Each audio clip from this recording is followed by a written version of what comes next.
বিসমিল্লাহির রহমানির রহিম। হে সমস্ত জগতবাসী, আজ আমি শামীম আলী চিশতি আপনাদের সামনে যে সেই আলোচনাটি অবশ্যই গুরুত্বপূর্ণ, খেয়াল করে শুনলে ইহকাল পরকালের জন্য লাভবান হবেন এবং আমাদের বাহ্যিক এবং আধ্যাত্মিক দুইটি সাইটের জ্ঞান অর্জন হবে ইনশাআল্লাহ। প্রথমত বলবো, পৃথিবীতে উলিয়ারা চুপ কেন? বিশেষ করে পাগল যারা আল্লাহর কামেলাতি লাভ করেছে, সেই পাগলরা চুপ কেন? যেমন জালালউদ্দিন খাঁ কবি একদিন একটা কথা লিখেছিলেন যে শিয়াল কুকুরে করে কলরব, আউলিয়ারা রয় নীরব। তাহলে শিয়াল কুকুরে করে কলরব, আউলিয়ারা রয় নীরব, এর মধ্যে বিষয়টা কি? এই বিষয়গুলো তুলে ধরবো ইনশাআল্লাহ। প্রথমত আমি একটি যুক্তি ধারণ করব। দেখবেন যারা আল্লাহর ইবাদত করে, সাধনা করে না কিন্তু ইবাদত করে বা নামাজ পড়ে, বা যারা নিয়মিত আল্লাহর ইবাদত করতেছে, নামাজ রোজা করতেছে, তারা কিন্তু একটা কথা তাদের ভিতরে চলে কি, যে আমি নিয়মিত নামাজ পড়ি, আমি আল্লাহর ইবাদত করি, এবং মানুষকে গলা ফুলিয়েও বলতে পারে যে উলিয়া যাহারা আছে কামেল, এবং যারা পাগল ফকির আছে কামেল, তারা চুপ কেন? তারা মৃত্যুর আগেও চুপ দেখা গিয়েছিল এবং মৃত্যুর পরেও তারা চুপ কেন? আমি কি আর বলবো, অবশ্যই এই কথাগুলো জ্ঞানী গুণীদের জন্য প্রযোজ্য। যেমন আমরা এক সময় শুনেছি এবং এখনো আমরা পড়ি, যেমন বিভিন্ন শাস্ত্র গ্রন্থে, কোরআন খানিতে এসেছে যে লোকমান হাকিম গাছের সাথে কথা বলতো। গাছের সাথে কথা বলতো এতটুকুই আমরা শুনেছি, কিন্তু আরো যে কি ঘটনা ঘটতো সেটা কিন্তু উল্লেখ করা হয়নি তেমন। যেমন উলিয়ারা জগতে চুপ থাকার কারণ, এবং যারা পাগল বাড়ি ঘর ছেড়ে দিয়েছে, রাস্তায় পড়ে আছে, সে কোন দিন কাপড় পরেছিল, কত বছর ধরে পড়ে আছে, নাই গোসল নাই, ঠিক খাওয়া নাই, থাকার জায়গা, তাদের কোনো কিছুই চলে না। যেমন কাপড় ধোয়া, খাওয়া, বাড়িঘর, যেখানে রাত সেখানেই কাত। তাহলে এই কাণ্ডটি কেন হলো? দেখেন, আপনি আমি যদি ইচ্ছা করি আমি একটা রাত রাস্তায় বসে কাটিয়ে দেব, অসম্ভব হবে। রাতের শিশিরে বসে থাকলে, না খেয়ে থাকলে অসম্ভব, এটা সম্ভব নয়। কিন্তু বছরকে বছর একজন পাগল ফকির কিভাবে এটা সম্ভব করে? তবে একটা জিনিস দেখেন, যেমন ইউসুফ আলাইহিস সালামের সময় যে তার রূপ দিয়ে আল্লাহ পাঠিয়েছে, সেই ইউসুফ আলাইহিস সালামের দিকে মেয়েরা যখন তাকিয়েছিল তখন লেবু কাটতে গিয়ে হাত কেটে ফেলেছে। ঠিক লেবু কাটতে গিয়ে যদি তার রূপের মধ্যে মজে গিয়ে যদি তার হাত কেটে ফেলেছে, সে বলতেই পারে না, রক্ত দিয়ে প্লেট ভরে গেছে। তাহলে বোঝা গেল কি, কখন এই শিশির ভেজা রাতটা চলে গেছে সেই পাগল ফকির বলতেই পারে না সে ছিল কোথায়। সেই উলিয়ারা কোথায় ছিল? তারা রাস্তায় পড়ে আছে নাকি কোথায় পড়ে আছে সে নিজেও বলতে পারে না।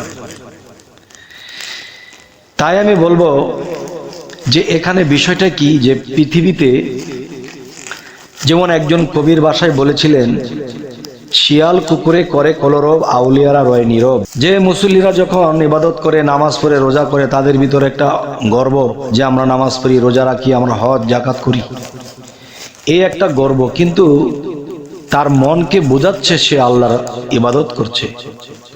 সে কি 5 ওয়াক্ত 5 বার স্মরণ করছে। আর পাগল ফকিররা রাত দিন মিলে প্রত্যেকটা নিঃশ্বাসে নিঃশ্বাসে তার নাম নিচ্ছে, এবং যেদিকে চায় সেদিকেই দেখতে পায়। কাকে দেখতে পায়? যে নিরঞ্জন রূপে যিনি, খোদা রূপে যিনি, রাসূল রূপে যিনি, তিনি সামনে উপস্থিত হয়। কখনো এদিকে সেদিকে দেখা যায়, এদিকে সেদিকে পাগল ফকিররা চেয়ে থাকে, এদিক তাকায় ওদিক তাকায়, কিন্তু সে কি মানুষের দিকে তাকায়? সে কি গাছে মাছের দিকে তাকায়? না বাবা, সে যেদিকে তাকায় তাকেই দেখতে পায় যিনি জগৎ সৃষ্টি করেছেন। সুবহানাল্লাহ। এর মধ্যে মানুষ তাদেরকে চিনতে পারে না। মানুষ তাদেরকে কি বলছে? ভণ্ড বলছে, এবং বলছে যে সংসারে খাটাখাটনি করতে হবে, সংসার চালাতে হবে, কাজ করতে হবে। এই জন্য সে পাগলের বেশ নিয়ে বসে আছে। আরে বাবা, আপনি 2টা দিন বসে দেখেন না, আপনি পারবেন না। আপনি সাথে সাথে সেখান থেকে নিজেকেই নিজে বহিষ্কার করে দিবেন যে এটা সম্ভব নয়, কাজ করে খাই সেটাই ভালো। এখন বিষয়টা হলো, তারা বছরকে বছর বাড়ি নাই, ঘর নাই, খাওয়া নাই, কাপড় নাই, গোসল নাই, কিভাবে থাকে আমি সেটাও আমি আপনাকে বলছি। যে দেখেন, যে রাস্তায় একটা কুকুর, এখন কুকুরকে সে কুকুর হিসেবে দেখছে না, দেখতেছে তার ভিতরে একটা মানুষ আছে।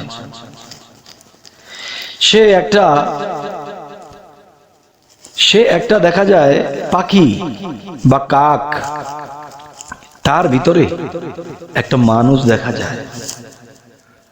আর সে কা কা করতেছে, দুনিয়ার মানুষের শুনতেছে, কিন্তু সেই পাগল ফকির কি বলতেছে? সেই পাগল ফকির কি শুনতেছে? সে কাকার মধ্যে সে শুনতেছে ইয়া আল্লাহু ইয়া আল্লাহু ইয়া আল্লাহু, আবার কখনো কখনো মুহাম্মদের নামে ইয়া মুহাম্মাদু ইয়া মুহাম্মাদু। তাহলে কি লা ইলাহা ইল্লাল্লাহু মুহাম্মাদুর রাসূলুল্লাহ। তাহলে আল্লাহর সাথে মুহাম্মদ সাল্লাল্লাহু আলাইহি সাল্লাম 2 মিল একাকার। তাই বলবো, হে সমস্ত জগতবাসী, এই মানুষগুলো যে পৃথিবীতে চলাফেরা করতেছে, আল্লাহর ইবাদত করতেছে, তারা কিন্তু একটা চক্ষু দিয়ে দেখতেছে এই পাগল ফকির রাস্তায় বসে আছে। কিন্তু না বাবা, তিনি কি দেখতেছে? তিনি দেখতেছে যে একটা মানুষ, তার ভিতরে একটা পশু লুকিয়ে আছে। সে পশুর মতো মানুষকে মারে, পশুর মতো মানুষেরটা নষ্ট করে, মানুষের ক্ষয়ক্ষতি করতেছে। তার ভিতরটা পশু, উপরটা তার মানুষের স্রোত। কিন্তু মানুষ দেখতেছে এবং তাকে বাহবা দিতেছে, সে অনেক টাকাওয়ালা, সে অনেক পাওয়ারশীল। আর একটা পাগল ফকির দেখতেছে, হায় রে, যে সেই পশুর ভিতরে একটা মানুষ ছটফট করতেছে। কেন? সে বিগত জন্মে কত খারাপ করেছিল, কত পাপ করেছিল, কত কিছু করেছিল, তার তো সেগুলো মনে পড়ে। আর বলতেছে যে সেই আকাম কুকাম করে, সেই খারাপ পাপের কাজ করে আজকে পশু জন্মে এসেছি। আল্লাহ আমাদেরকে পশু বানিয়ে দোজখে নিক্ষেপ করেছে। তাহলে পশু বানিয়ে দোজখে নিক্ষেপ করেছে, এই কথাটি কিন্তু হাদিস শরীফ এসেছে যে মানুষকে যখন আল্লাহ দোজখে ফেলবেন, যারা পাপের সমস্ত সীমা লঙ্ঘন করে ফেলেছে, যাদেরকে আল্লাহ পশু বানিয়ে দোজখে নিক্ষেপ করবেন, তাহলে তারা কিন্তু মানুষ ছিল, কিন্তু তার কর্মদোষে সে পশুর স্রোত এসেছে, কিন্তু তার ভিতরে আত্মার স্রোত কিন্তু। যাই হোক, হে সমস্ত জগতবাসী, আজকের এই এদিক সেদিক করে সেই কথাগুলো কেন বলছি? যে দেখেন, যে মানুষের মধ্যে অনেক গরিব দুঃখী আছে, তাদেরকে কখনো অবহেলা করবেন না। এবং যারা খারাপ করতেছে তাদেরকে বোঝাতে হবে। সে তাকে বোঝাতে গিয়ে সে যদি আমাকে চরথাপুর দিয়ে দে, কিন্তু সে এক সময় মনে করবে যে একজনে তো ভালো কথাই বলছিল, তাকে আমি চর দিয়ে দিলাম। হয়তো সেই কথাটি তার বিবেকে জাগ্রত হলে তখন সে ক্ষমা চাবে, হয়তো সে ভালো হয়ে যেতে পারে। তাহলে আজকের মূলত কথা কি, যে উলিয়া এবং যারা পৃথিবীতে পাগল রাস্তায় পড়ে আছে, তারা চুপ কেন? তারা যখন দেখে যে প্রাণী জগৎটা হাহাকার করতেছে, গাছের মধ্যে মানুষের বাহিরে যে আরো প্রাণী আছে, সেই প্রাণীর মধ্যে মানুষ দুঃখ কষ্টে হাহাকার করছে। একটা কুকুর শীতের মধ্যে, তার লেপ তোষক নেই, খাবার নেই, মালিক দরজা আটকিয়ে খাওয়া দাওয়া করে আরাম করে কম্বল গর্ত দিয়ে ঘুমিয়েছে, কিন্তু সেই শিয়াল, সেই কুকুর উঠানের মধ্যে বসে হু হু হু হু করে কান্দে, ইয়া আল্লাহু ইয়া মুহাম্মাদু, আমরা মানব জন্মই ছিলাম, কি পাপ করেছিলাম, যেই পাপের কারণে আল্লাহ রাগান্বিত হয়ে আমাদেরকে এই পশু বানিয়ে দুনিয়াতে আমাদেরকে নিক্ষেপ করেছে। তবে একটা কথা বলা হয় দোজখ, যেমন দোজখ বা দুই নিয়াকেই দুনিয়া বলে, যেমন দোজখ, সেখানেও কিন্তু দুই নিয়েই, দুই যোগে মিলেই হয়েছে। তো এখানে পৃথিবীটাই একটা বেহেশতখানা, পৃথিবীটাই একটা দোজকখানা। এখানেই মানুষ সুখ শান্তি করতেছে, বেহেশতের আনন্দ উপভোগ করতেছে, আর একদল হাহাকার করছে, খাবার পাচ্ছে না, শীতের মধ্যে কাঁদতেছে, আর হু হু করে উঠানের মধ্যে সেই কুকুর কাঁদতেছে যে হে আল্লাহ, সেই পিছনের জন্মে কত খারাপ করেছিলাম, তার বিনিময়ে সেই পাপের সীমা যখন লঙ্ঘন করে ফেলেছি তখন এই জানোয়ারের মধ্যে পাঠিয়ে দিয়েছ আল্লাহ। তখন ইয়া মোহাম্মদকে স্মরণ করে তখন এই জিনিসগুলা কারা দেখতে পায়? যারা ফকির পাগল, যারা কামেলাতি লাভ করেছে, যারা আল্লাহর পাগল, তারা দেখতে পায়। আর এসব দৃশ্য দেখে তখন সেই পাগল ফকির তারা কাঁদতে থাকে, হায় খোদা, কি করেছি, কি করতেছি, তুমি আরো ভালো কিছু আমাকে করাও, আরো আমাকে কষ্ট দিয়ে জীবনের পাপ থেকে আমাকে আরো মুক্ত করে নাও। তারা কিন্তু পাপ মুক্ত হয়ে গেছে, তারা সংসার ত্যাগী হয়ে গেছে, তারা খাবার চিন্তা করে না, পোশাকের চিন্তা করে না, সম্মানের চিন্তা করে না। পাবলিক তাদেরকে এটা সেটা বলে, ভণ্ড বলে, তারপরেও কিন্তু তারা হাসি মুখে থাকে, কাউকে কিছু বলে না। আর সেই চিন্তায় তারা বিভোর। একটা কুকুর তাকে বলতেছে কুকুরের ভাষায় যে হে আল্লাহর ওলি, সে আল্লাহর পাগল, তুমি আমাকে সাহায্য করো, আমি যেন এই কুকুরের ভাণ্ড থেকে আমি উদ্ধার পাই, যেন মানব জন্মে যেতে পারি। এবং গাছে ডেকে ডেকে বলতেছে হে ফকির, হে পাগল, তুমি তো আল্লাহর পাগল, তুমি তো সর্বত্যাগী হয়ে গেছো।